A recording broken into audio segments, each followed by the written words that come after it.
Chapter 16. When they reached the outskirts of the town again, Boxley pulled up his horse and said, "I gotta stop here and see about getting in touch with my Mexican partner. It might take me some time. Why don't you fellers ride on back to my ranch and bed down for the night? That jug of tequila's still waiting there to be finished off." Pat replied, "Sure, don't worry about us. Go ahead and tend to your business. We know the road back to the XL Ranch." They rode on into town, and Boxley stopped at the same cantina they had visited not more than an hour previously. He turned back.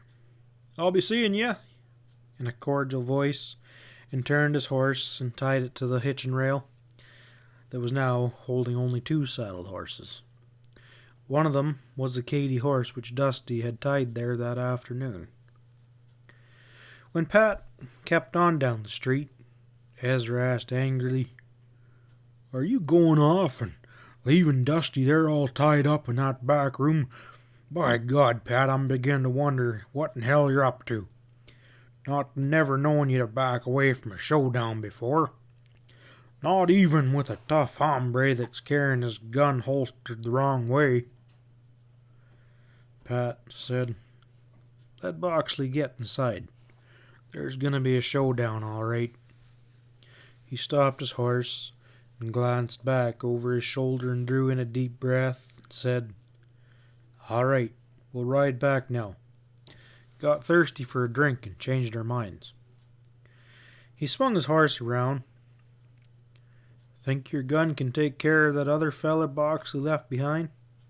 he asked casually. "Leave him to me." "That's what I'm figuring on doing," Pat told him calmly. "Let me do the talking, but be ready to back me up." They stopped at the hitching rail and dismounted. Boxley whirled around in front of the bar with a grunt of surprise when the door opened and the two men walked in. He and Thad and the bartender were the only occupants in the room. "Thought yous was heading out across the river to the ranch," he grunted, narrowing his eyes. Pat grinned. Ezra decided it's too long of a ride at night without another drink in his belly. They went up to the bar, and he ordered, "Set out your bottle of American whiskey. Maybe Mr. Boxley and his friend will join us in a drink." Boxley replied, "Thanks," with sort of a snarl in the words, and the big whiskered man beside him nodded. Pat waited until all four glasses were full. He picked up his and took a reflective sip, turned and drooped his left elbow on the bar so he faced Boxley. His posture was disarmingly relaxed, but it didn't fool Ezra any. It was as sure as danger signal he had seen. He had seen Pat Stevens plenty of times just before he swung his guns into action. That relaxed pose was a sign of iron nerves and strong muscle. It was designed to throw his opponents off guard, to gain that fraction of a second advantage that all gunman needs.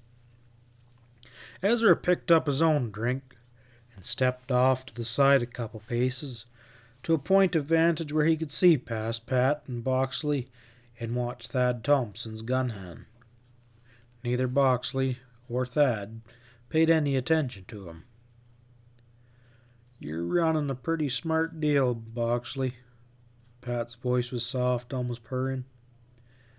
"Yes, sir." He took a reflective sip of whiskey. "You sure pulled the wool over a lot of people's eyes." Boxley hesitated. The tip of his tongue came out to wet his lips. He set his swollen jaw tightly and didn't say anything. "Like, for instance, working it to get close to Katy," Pat went on. His voice sounded warm with genuine admiration. "Sending your riders over to pretend they was helping, when all the time they were letting the smuggling go on. That was plumb smart. It kept Miss Katy from calling in any gun hands of her own, and put her in a hole where she'd finally be ready to sell out to you." Boxley smiled, showing his teeth. He accepted Pat's words at face value. "She's not selling out. I'm getting the KT for nothing. Only gotta marry her, and that's something no man would consider a chore." "That's so." Pat's eyes widened. "Congratulations." Boxley said, "Thanks," with something like a smirk. "Yes, sir," Pat went on. "I bet you was plenty worried when she told you about the letter she'd wrote to her daddy's old friend in Colorado. Maybe you knew Tom Thurston back in the old days?" "That was before my time. I've heard about him, though. How do you know about all that?" "We stopped off at the Katy for supper tonight. If you knew old Tom Thurston, you must been pretty worried." Pat chuckled. "And when Miss Katy told you that Tom's boy was coming by stage, you didn't know how bad a gunfighter he'd turn out to be, did you? If he was like his daddy, might be he'd be pretty bad medicine for you to buck." "I don't know what you're talking about. I've got private business here." "You've got private business with me." Pat's voice remained low and steady, but the softness had disappeared from it. "You thought it'd be safest to hold that stage up and not let Ben Thurston ever get to Hermosa. And that's what you did." "You're crazy. I don't know anything about the stage hold-up." "That's the only way it can be, Boxley. You were the only one that knew Ben Thurston was due, and the hold-up was staged just to kill him. Soon as he rose up out of that overturned stage and yelled out as your name, your men let him have her, and then they rode off without even looting the bodies." "How do you know?" "All that's a damn lie." "None of it is a lie. You know it ain't, because you know that's the way it happened." "All right," Boxley said suddenly. "You've got no kick coming. You came to the Big Bend looking for bargaining stock, and you've got her. If you rile me up, the deal's off, and you stand to lose plenty of money if you lose that herd." Pat nodded. His lips smiled thinly while his gray eyes bored into Boxley's face. "It sure is enough of a bargain," he agreed. "Most times that Katy stock would bring 3 times what I'm paying in the open market." Boxley stiffened. "I guess you mean my herd's most as fat as Katy's stuff." "Yeah, that's what I mean. Because they are Katy's stuff, Boxley. That's why you're willing to sell 'em so cheap. To get something out of 'em and get 'em away from this part of the country before your new wife learns what you've been rustling from her all the time." Boxley slowly set his glass down. His right forearm rested tensely on the edge of the bar, curved fingers not more than inches away from the ornament gun butt on his left hip. "You're talking crazy now." He laughed shortly. "I'll show you on paper how I changed the XL brand to make a Starbucks cross." "Yeah, that was smart. But I got to thinking how a KT would change over just the same. Just extend the 2 short parts of the K on and out and make her into a 6-pointed star. And if you put a foot on the bottom of that T and 2 lines down to box her in, then a straight line across." There was a blurred motion in front of Pat, and Boxley's holster was empty. Pat's body went limp all over, and from his relaxed position he simply folded over like an accordion on the floor. Boxley's bullet went over his head, and Pat shot upward, the slug tearing into Boxley's chest at an angle. At the same moment, Ezra's gun spoke twice. Boxley staggered back, firing a wild bullet into the ceiling. Behind him, Thad Thompson had pivoted halfways around by the impact of Ezra's 2 bullets. He went to the floor with his gun still half drawn. Pat got to his feet and coolly shot again as Boxley desperately fought to right himself. His second bullet drove the XL rancher's front teeth back into his throat. Boxley fell to the floor on top of Thad. Pat picked up his drink with his left hand and rested the smoking muzzle of his gun on the bar pointed carelessly towards the half-breed bartender. "You want any of this?" "Hell no," the man ejected, backing away with both hands in the air. "Then get back to the rear room and untie the fellow that's there.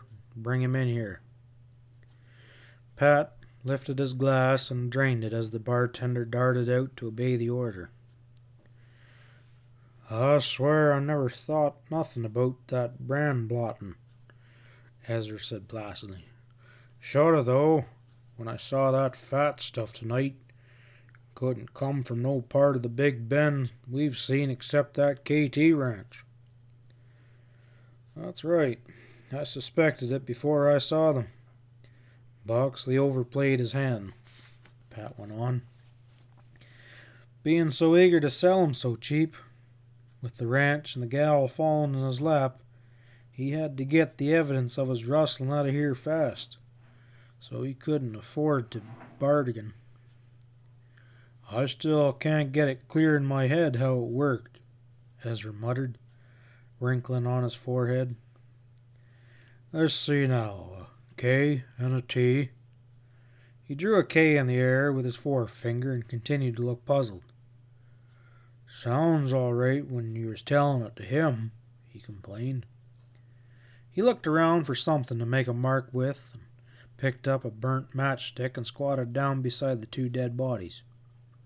He dipped the stick in a pool of blood that was forming beneath them and carefully drew a K and a T on the floor. He stared at the letters in perplexity for a moment, while Pat watched him, a amused smile on his face. And then he nodded and extended the 2 short parts of the K in the same distance beyond the upright line. "I see it now," he exclaimed.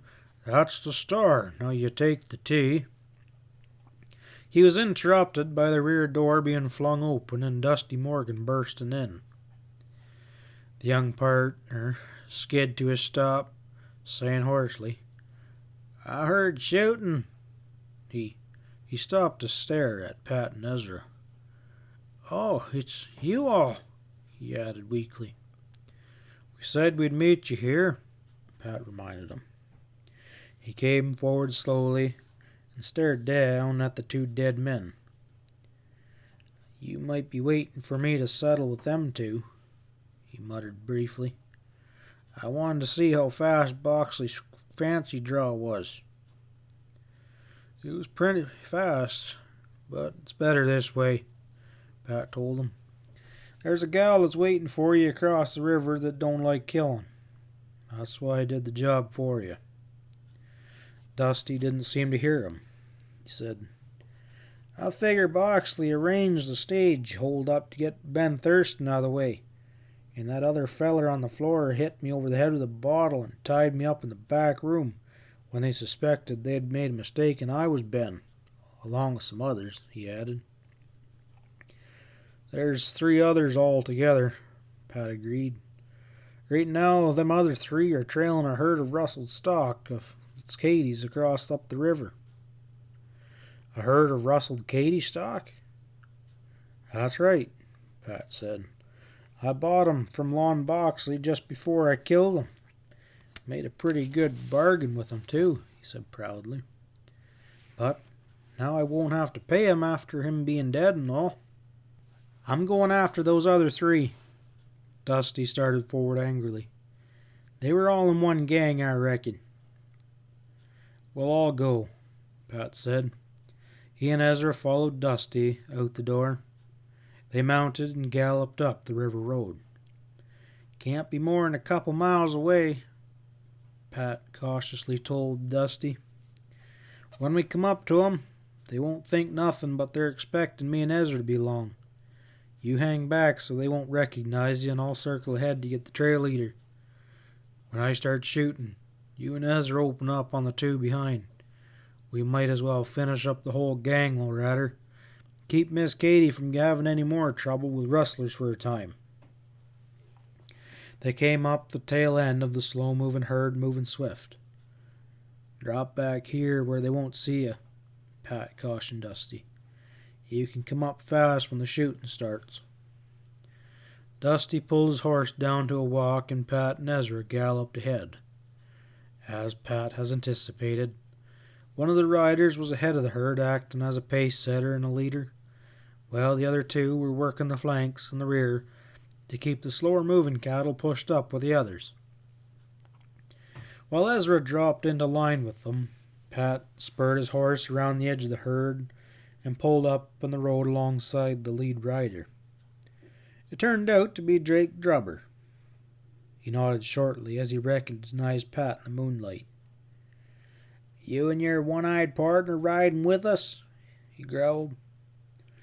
Not far. Only to the ford across the river leading through the KT spread to Boxley's ranch. Well, the ford's right up there. Jake pointed towards a break in the line of willows. You sure bought a good bunch of stock, he added enviously. They look pretty good to me. You been working for Boxley long? Pat asked. About a year or so, off and on. Jake rose in his stirrups and turned to look back at the herd. They're getting strung out pretty good, he commented. Pat nodded. They were nearing the ford now, almost abreast of it. He said, I don't like a man that steals cattle from a gal. Jake shot him a startled glance. He blustered. These here, they're XL cows. Pat put in, That's a lie, and you know it. The ford across the river was almost directly in their sight. Don't you be calling me a liar. Pat cut him off shortly. Go for your gun if you don't like it. Jake went for his gun. Pat waited until it was half drawn, then killed him with a bullet through the heart. Jake's horse snorted and leapt sideways as his rider fell. Pat whooped loudly and turned the riderless horse down towards the ford. He whirled and rode in front of the herd, shooting into the ground in front of them and hazing them off the road to follow the horse. He heard shooting and saw yellow streaks of flame in the night behind. The startled animals became panicked and broke into a run, bawling with terror and swinging off the road behind their leaders across the water and through the gate which Pat had left open a couple hours earlier. He kept his pace there on the road to turn every animal across the river. The last remnants of the stolen herd were galloping with their tails high up in the air when Ezra and Dusty rode up excitedly. We got both them fellers that was behind, Ezra shouted. What do we do now? Nothing. Pat grinned at him in the moonlight. Except ride across and close the gate on 370 head of fat stock. Ezra's jaw sagged. Then he waggled his shaggy head at Pat. You had it figured this way all the time. That's why you left that gate open, so we could run 'em back into Katie's pasture easy. I was hoping it'd work this way. The last frightened animal had floundered through the water and found the open pasture gate on the other side. Silence settled down upon the Rio Grande.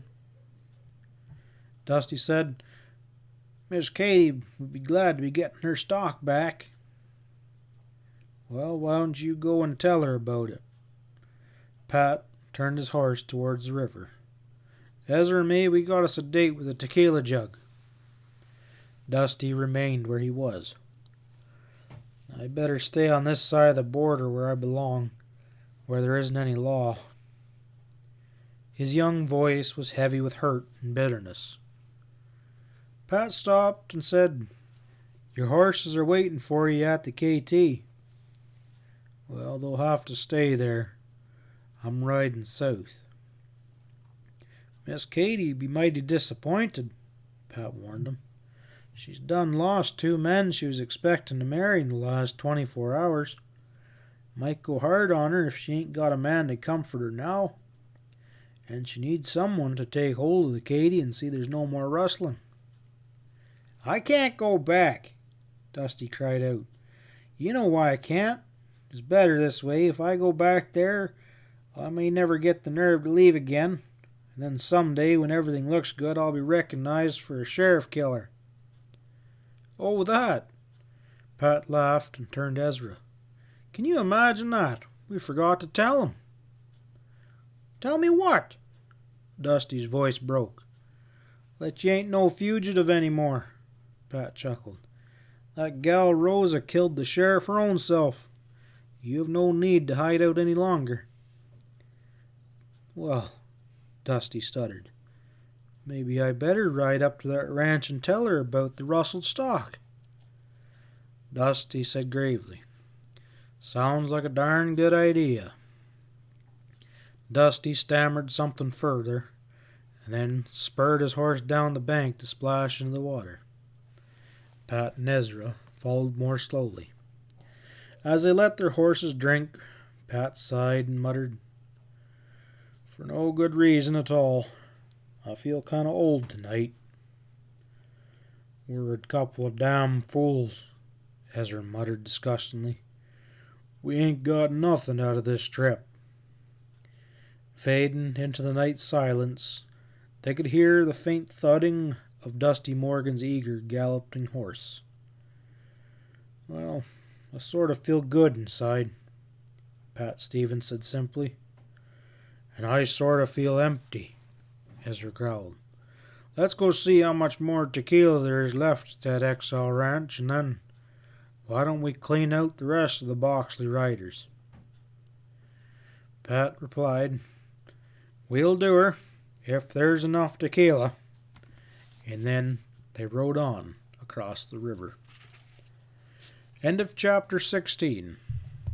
End of The Smoking Iron by Peter Field.